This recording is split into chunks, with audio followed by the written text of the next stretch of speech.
السلام عليكم ورحمة الله وبركاته.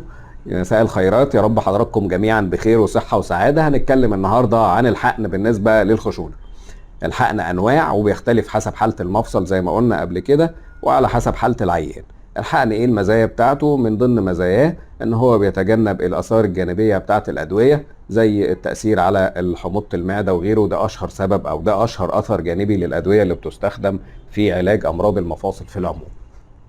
تاني حاجة بنستخدمه في بعض الحالات اللي احنا مش عارفين نديها أدوية براحتنا، زي العيانين اللي عندهم تغيير في وظائف الكلى مثلا، أو تغيير في وظائف الكبد، أو بعض أمراض القلب وغيرها من الحاجات اللي احنا حابين إن احنا نقلل كم الأدوية اللي احنا بنديها له قدر المستطاع.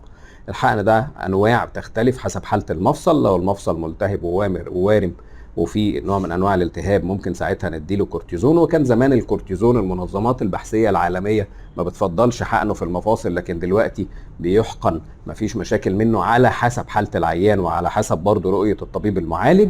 وفي حاجات تانية غير الكورتيزون زي الهيرونيك اسيد، او ما بيطلق عليه في العموم المادة الزلالية، اللي هي عبارة عن استعاضة للسائل الزلالي اللي موجود جوه المفصل عشان تحسن حركة المفصل وتغذيه.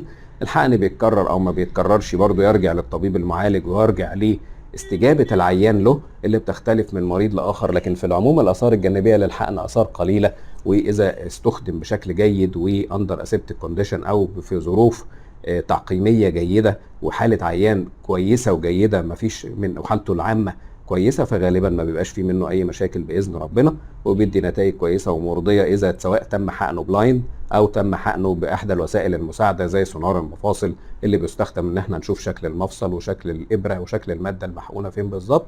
ودايما باذن ربنا في سعاده وصحه وسعاده، ونلتقي على خير في فيديوهات قادمه.